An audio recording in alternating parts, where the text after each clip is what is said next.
ಪೋಷಕರು ಬಾಲ್ಯದಿಂದಲೇ ಮಕ್ಕಳಲ್ಲಿ ಅಡಗಿರುವ ಸುಪ್ತ ಪ್ರತಿಭೆಯನ್ನು ಗುರುತಿಸಿ ಪ್ರೋತ್ಸಾಹ ನೀಡಬೇಕೆಂದು ಡಿವೈಎಸ್ಪಿ ಗಂಗಾಧರಪ್ಪ ಕಿವಿಮಾತು ಹೇಳಿದರು.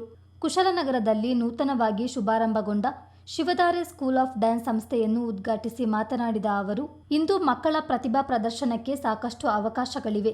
ನಿರ್ದಿಷ್ಟ ಗುರಿ ಇಟ್ಟುಕೊಂಡು ಶ್ರಮ ಪಟ್ಟರೆ ಖಂಡಿತವಾಗಿಯೂ ಸಾಧಿಸಬಹುದು ಎಂದರು.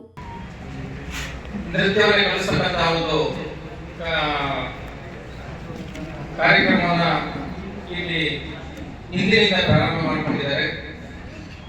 ಮನುಷ್ಯನ ಜೀವನಕ್ಕೆ ಮಾನಸಿಕ ಕ್ಷಮತೆ ಎಷ್ಟು ಅಗತ್ಯ, ಹಾಗೆ ದೈಹಿಕ ಕ್ಷಮತೆ ಕೂಡ ಅಷ್ಟೇ ಅಗತ್ಯ. ದೈಹಿಕವಾಗಿ ನಾವು ಸದೃಢರಾಗಬೇಕಾದ್ರೆ ಒಂದಷ್ಟು ದೈಹಿಕ ಶ್ರಮನ ಹಾಕಬೇಕು. ದೇಹ ಮತ್ತು ಮನಸ್ಸು ಎಲ್ಲಿಯವರೆಗೆ ನಮ್ಮ ನಿಯಂತ್ರಣದಲ್ಲಿರುತ್ತೆ ಅಲ್ಲಿಯವರೆಗೂ ನಾವು ಚೆನ್ನಾಗಿರ್ತೀವಿ.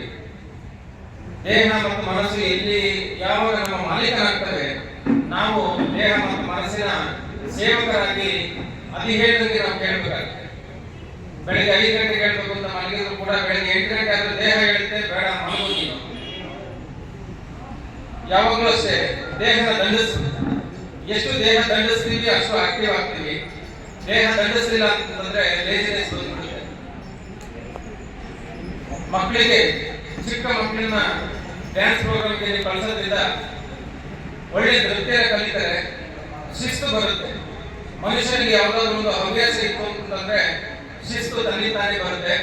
ಎಲ್ಲಿ ಶಿಸ್ತು ಶುರುವಾಗುತ್ತೆ ಅಲ್ಲಿ ಆರೋಗ್ಯಕರವಾದ ಜೀವನ ಸ್ಟಾರ್ಟ್ ಆಗುತ್ತೆ. ಮನುಷ್ಯನಿಗೆ ಪ್ರತಿಯೊಬ್ಬ ಮನುಷ್ಯನಿಗೆ ಯಾವುದಾದ್ರೂ ಒಂದು ಹವ್ಯಾಸ ಇರುತ್ತೆ. ನಾವು ನಮ್ಮ ಲಾಯರ್ ಶರತ್ ಅವರ ಬ್ಯಾಡ್ಮಿಂಟನ್ ಅಕಾಡೆಮಿನಲ್ಲಿ ಬೆಳಿಗ್ಗೆ 5 ಗಂಟೆಗೆ ನಾವು ಅಲ್ಲಿ ಇರ್ತೀವಿ. 5 ಗಂಟೆಯಿಂದ 6:30, 7 ಗಂಟೆವರೆಗೆ ಶೆಟ್ಲ್ ಆಡ್ತೀವಿ. ನಾವೇನು ಎಕ್ಸ್ಪರ್ಟ್ಸ್ ಅಲ್ಲ, ಬಟ್ ಶೆಟ್ಲ್ ಆಡಬೇಕು ಅಂತಕ್ಕಂಥ ಹವ್ಯಾಸ ಇದೆಯಲ್ಲ ನಮ್ಮನ್ನು 4:30ಗೆ ಏಳಿಸುತ್ತೆ ಡೈಲಿ. ಪುನಃ ಮತ್ತೆ ರಾತ್ರಿ 10-10:30ವರೆಗೆ ನಮಗೆ ನಿದ್ದೆ ಬರುತ್ತೆ. 10:00ವರೆಗೆ ನಿಮ್ದಾಗಿ ಮತ್ತೆ ಮಲಗ್ತೀವಿ. ಪ್ರತಿಯೊಬ್ಬರಿಗೂ ಅಷ್ಟೇ ಒಂದು ಹವ್ಯಾಸ ಇಟ್ಕೋಬೇಕು.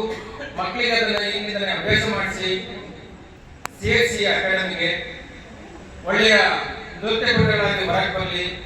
ಕ್ಲಾಸಿಕಲ್ ಡ್ಯಾನ್ಸ್ ನಮ್ಮ ಒಂದು ಭರತನಾಟ್ಯವನ್ನ ಹುಡುಗಿ ಮಾಡಿದ್ದು ತುಂಬಾ ಅದ್ಭುತವಾಗಿ ಭರತನಾಟ್ಯ ಮಾಡಿದ್ದು. ಅದೇ ತರದ ಬಹಳಷ್ಟು ಪ್ರತಿಭೆಗಳು ಈಗ ಕುಶಾಲನಗರದಿಂದ ಹೊರಗೆ ಬರಲಿ. ಈಗಂತೂ ಡ್ಯಾನ್ಸ್ ಪ್ರೋಗ್ರಾಮ್ಗಳು ಟಿವಿಗಳಲ್ಲಿ ಸಾಕಷ್ಟು ಬರ್ತಾ ಇದೆ. ನಮ್ಮಲ್ಲಿ ಬಡಿಗೇರ್ ಅಂತ ಹೇಳ್ಬಿಟ್ಟು ಒಬ್ಬ ಹುಡುಗಿ ಹಾಡಲ್ಲಿ ಪ್ರಥಮ ಸ್ಥಾನವನ್ನು ಪಡ್ಕೊಂಡು ಸ್ಟೇಟ್ ಲೆವೆಲ್. ಅದೇ ರೀತಿ ಈ ಅಕಾಡೆಮಿಯ ಬಹಳಷ್ಟು ವಿದ್ಯಾರ್ಥಿಗಳು ನಮ್ಮ ರಾಜ್ಯ ಮಟ್ಟದಲ್ಲಿ ಪ್ರಥಮ ಸ್ಥಾನವನ್ನು ಗಳಿಸುವವರೆಗೆ ಹೋಗಿ ರೀಚ್ ಆಗಿರ್ತಕ್ಕಂಥ. ರಿಯಾಲಿಟಿ ಶೋ ನೃತ್ಯ ಸಂಯೋಜಕ ಪ್ರಮೋದ್ ಮಾಸ್ಟರ್ ಮಾತನಾಡಿ, ಮಕ್ಕಳಲ್ಲಿ ಅಪಾರ ಪ್ರತಿಭೆ ಇರುತ್ತದೆ, ಅದಕ್ಕೆ ತಕ್ಕಂತೆ ವೇದಿಕೆ ಕಲ್ಪಿಸಬೇಕೆಂದು ಹೇಳಿದರು. ಕುಶಾಲನಗರ ತಾಲೂಕು ಪತ್ರಕರ್ತರ ಸಂಘದ ಅಧ್ಯಕ್ಷ ಚಂದ್ರಮೋಹನ್ ಮಾತನಾಡಿ, ಮಕ್ಕಳಲ್ಲಿರುವ ಪ್ರತಿಭೆಯನ್ನು ಗುರುತಿಸಿ ಅವರ ಆಸಕ್ತಿಗೆ ಅನುಗುಣವಾಗಿ ಬೆಳೆಸುವ ಜವಾಬ್ದಾರಿ ಪೋಷಕರದ್ದಾಗಿದೆ ಎಂದರು. ಯಾವಾಗಲೂ ತರಬೇತುದಾರರಾಗಿರೋದಿಲ್ಲ, ಮುಂದೆ ಇನ್ನೊಬ್ಬರಿಗೆ ತರಬೇತಿ ಕೊಡುವಂತಹ ವ್ಯವಸ್ಥೆಯಲ್ಲಿ ಕೂಡ ಇರ್ತಾರೆ. ನಾನು ಹೇಳೋದಾದ್ರೆ, ನನ್ನ ಮಗಳು ಇಲ್ಲಿ ಸ್ಕೂಲಿಗೆ ಹೋಗ್ಲಿಕ್ಕೆ ಹೆದರ್ತಿದ್ಲು. ಹೋಗಿ ನಾನು ಬಿಟ್ಟು ಬರ್ಬೇಕಾದ್ರೆ ವಾಪಸ್ ಬರೋದು ನನ್ನ ಜೊತೆಗೆ ವಾಪಸ್ ಬರ್ತಿದ್ಲು. ಅದು ಅವತ್ತಿನ ಆ ಒಂದು ಸ್ಥಿತಿಗತಿ. ಆದ್ರೆ ಇವತ್ತು ಹಾಗಿಲ್ಲ. ಒಬ್ಬಳೇ ಎಲ್ಲ ಕೆಲಸ ಮಾಡ್ತಾಳೆ. ನಾಡಿನ ಎಲ್ಲ ಕ್ಷೇತ್ರದಲ್ಲಿ ಕೂಡ ಅವಳು ತೊಡಗಿಸಿಕೊಂಡಿದ್ದಾಳೆ. ಒಂದು ಧಾರಾವಾಹಿ, ಈ ಚಲನಚಿತ್ರಗಳಲ್ಲಿ ತೊಡಗಿಸಿಕೊಂಡು ರಾಷ್ಟ್ರ ಪ್ರಶಸ್ತಿ ಸಿಗುವಂತಹ ವ್ಯವಸ್ಥೆ ಅವರಿಗೆ ಇದೆ ಅನ್ನೋದು ಆ ಪ್ರತಿಭೆ. ಅದು ಇಂತಹ ವೇದಿಕೆಗಳಿಂದ ಮಾತ್ರ ಹೊರಗೆ ಬಂತು. ಆಗ ಕೂಡ ಡ್ಯಾನ್ಸ್ ಕ್ಲಾಸ್ಗಳಿಗೆ ಹೋಗುವ ಮೂಲಕ ಅವಳು ಈ ರೀತಿ ಪತ್ರಿಕಾ ರಂಗಕ್ಕೆ ಬಂದು ಪತ್ರಿಕಾ ರಂಗ ಅಷ್ಟು ಕೈ ಹಿಡಿದಿಲ್ಲ. ನಂತರ ಇಲ್ಲಿ ಎಲ್ಲಿ ಬೇಸ್ ಆ ಚಿಕ್ಕ ಮಕ್ಕಳು ಏನ್ ಕಲ್ತಿದ್ದು ಆ ಕಲ್ತ ಟೈಮ್ದೆಲ್ಲ ಆ ನೃತ್ಯ ಇವತ್ತು ಎಲ್ಲ ಧಾರಾವಾಹಿ ಅಥವಾ ಚಲನಚಿತ್ರ ರಂಗದಲ್ಲಿ ಅದು ಬಳಕೆಗೆ ಉಪಯೋಗಕ್ಕೆ ಬರ್ತಾ ಇದೆ.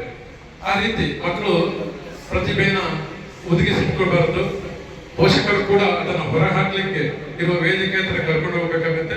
ಆ ನಿಟ್ಟಿನಲ್ಲಿ ಈ ಒಂದು ಶಿವಧಾರೆ ಸ್ಕೂಲ್ ಆಫ್ ಡ್ಯಾನ್ಸ್ ಬೇಸಿಗೆ ಶಿಬಿರ ನಡೆಸ್ತಾ ಇರುವಂತಹ ಒಂದು ಕಾರ್ಯಕ್ರಮ ಕೂಡ ಇದೆ.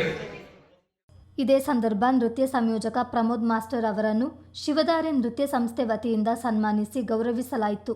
ಬಳಿಕ ನಡೆದ ವಿದ್ಯಾರ್ಥಿಗಳ ನೃತ್ಯ ಪ್ರದರ್ಶನ ಆಕರ್ಷಕವಾಗಿತ್ತು.